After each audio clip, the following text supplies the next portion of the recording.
Hi, everyone. My name is Stefan Verhulst. I'm the co-founder of GovLab, or Governance Laboratory. We are an action research center based here in New York, and our mission is to transform the way we go about making decisions in the public interest, leveraging new technologies and new science.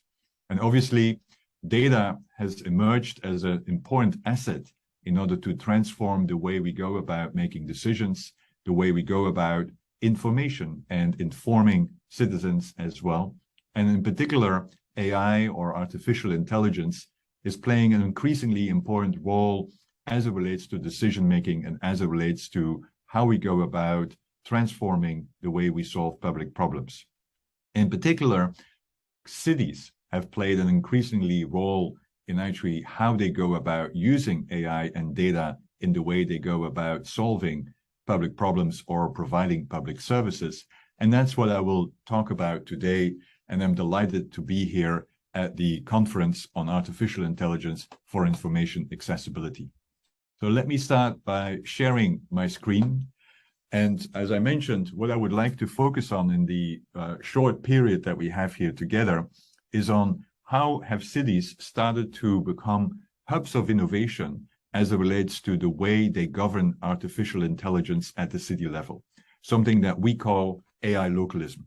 But before I go into AI localism, let me reflect somewhat about the role that cities play in today's society, because cities are uniquely positioned and challenged with a wide variety of societal challenges, whether it's climate change, whether it's public health challenges, whether it's challenges with regard to urban mobility or mental health epidemic that we currently are being exposed to as well. And so cities are being asked to really step up and deal with those 21st century challenges in a unique way, quite often because of the lack of national or international support, or even international policies that could inform how cities go about this.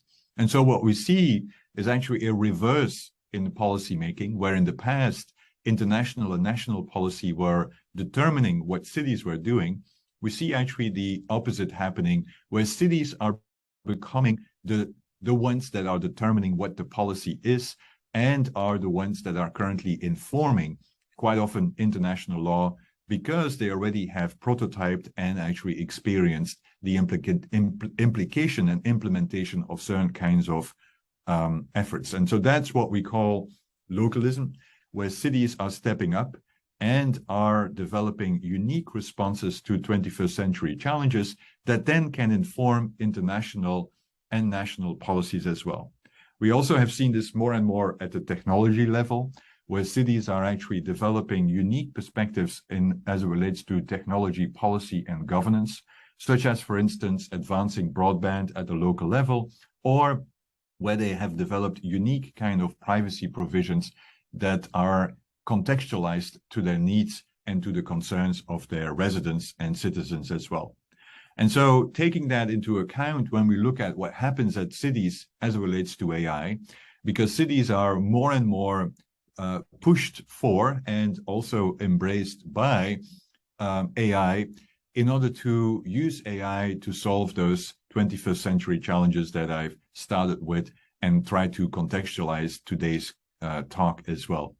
And so more and more cities are starting to experiment with AI, whether it's in South Korea, where they're using AI for urban mobility, or whether it's in Singapore, where more and more they are starting to look into delivery services using machine learning and AI as well, and everything in between. Now, of course, as you are starting to use AI, you also have to start thinking about, well, how do we then govern AI in a manner that prevents harm and promotes the opportunities that AI brings to cities as well. And that's why we have seen an increased amount of activity where cities are becoming, as I already mentioned, hubs of innovation, not only on the use of AI, but also on the way they are governing AI. And that's quite often because, again, national and international policies are absent or are emerging. And cities really need to step up because they're already using AI and applying AI in their daily practice as well. And that's what we have coined AI localism, which is how cities are actually at the forefront of developing policies. And in the context of AI localism, we also have developed what are then the kinds of policies and the kinds of elements that determine a governance framework at the local and city level. And so we've developed this canvas, which basically spells out the different kinds of components that determine and that establish AI localism. And today, I'm not going to go through all those components, but I will try to reflect on a few lessons, 10 lessons that we've learned and can extract from our work on AI localism from the last 2 years or so. And the first lesson is that it's very important to develop principles that can guide AI governance as well, because principles provide a North Star for governance. Quite often there's a lot of discussion about, but don't we have enough principles already? Should we not focus on practices? And that may be true, but without principles, you really have no North Star on what is needed and how you will make decisions as it relates to AI governance. And so we see several cities have stepped up, such as London, for instance, who has developed a data charter where, or an emerging technology charter, where they have spelled out what would be the principles under which they want to introduce new technologies such as AI. But we also have other cities such as Nantes or even Montreal or Amsterdam that have developed some kind of a digital rights environment for applying new cities. In addition to the principles, it's also very important to make sure that you have public engagement, and especially also public engagement to even develop those principles, because public engagement provides a social license to use AI and data. And so we've seen within cities experimentation on how you actually engage cities around AI, around data. One example is an example that we were part of, which is the data assembly, or the citizens' assembly around the reuse of data or the use of AI for COVID-19, where we engaged with residents across New York in order to develop a governance framework for AI. And that provided the city basically a framework, but also a social license to use AI and data. And as a result, trust in how AI was governed was established as well. Now, in order to have that engagement, you also need to invest, of course, in literacy, AI literacy, or AI confidence, as sometimes is being said as well. Because without that level of sophistication, it's very hard to have an engagement. And so the third level is that you cannot have an engagement without also investing in AI literacy. And so we have seen, again, in New York, for instance, where the libraries are stepping up to provide some engagement, some AI literacy, but also we've seen, for instance, in Helsinki and elsewhere, where they have developed dedicated courses for bringing citizens up to speed as it relates to AI. Now, in addition to engagement with citizens, it's also very important to engage with actually local expertise. And so we have seen that the fourth lesson, that by tapping into local research expertise or expertise as it relates to, for instance, AI, it enables and it empowers cities to actually become smarter in how they go about governing AI as well. And so we've seen cities like Montreal or in Brussels, for instance, or in other places like Helsinki, where the cities have tried to map what is the current expertise that we have within the city, especially within universities, but also elsewhere. And how do we actually leverage that expertise as we are developing a governance? And so it becomes more data-driven or evidence-based kind of governance as opposed to ideological as well. The fifth lesson is that it's very important to invest and innovate in transparency. And we have seen that indeed several cities have already started with actually a new way of providing transparency and being open on what are they actually using as it relates to AI, or what algorithms are being used for automated decision-making. And again, Helsinki and Amsterdam are examples, but there are other examples as well, such as, for instance, Brussels, where they have developed an AI blinds kind of initiative.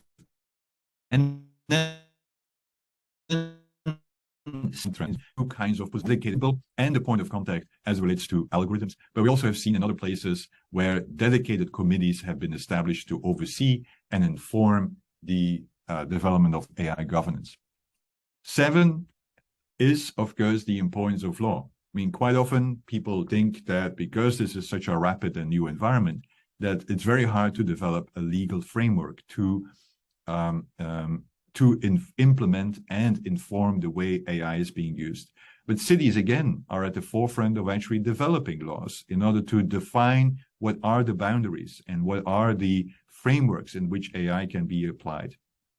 Again, for instance, in city, there is now a law that really guides the use of AI for employment, hiring. But other cities have also stepped up and especially have tried to use legal interventions in order to ban or inform the use of facial recognition.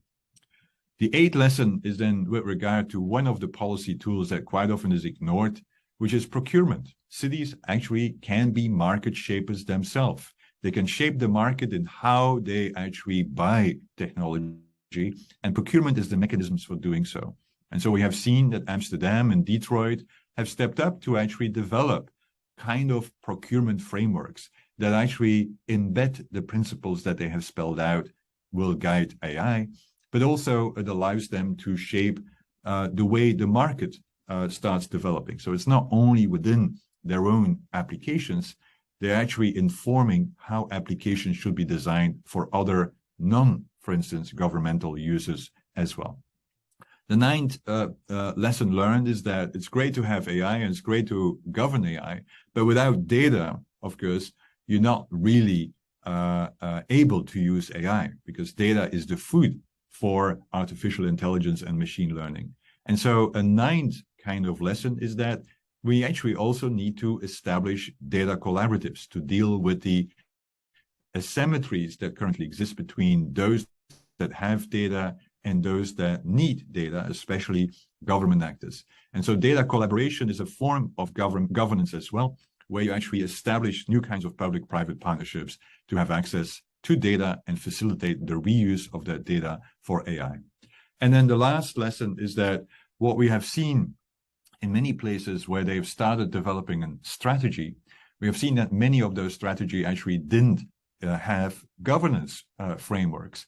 And so what we do see as a lesson is also that if you're developing an AI strategy, which typically focuses on how do we get investment, how do we establish research and development, how do we establish new educational programs, without actually also a governance line of activities, AI strategies typically fail to obtain the legitimacy and obtain the trust that is needed to actually further implementation. And so make good governance strategic, by which we mean that embed governance in the AI strategy, is a 10th lesson that we've learned. So these are the 10 lessons that I'd like to share with you. And I realize I've already taken a lot of your time, but if you are interested in learning more, go to our website, ailocalism.org, or subscribe to our newsletters at the GovLab, where we report on a regular basis what are the new trends as it relates to the use of AI and especially the governance of AI at the local level. If you also have suggestions on initiatives that we can learn from, please do share with us, because we are also establishing a repository of examples that then can inform other cities, but also, as we've seen, nations and the international level on how AI governance is currently being developed. Thank you very much. And I wish you the good remainder of the conference and looking forward to hear from you as well. Thank you.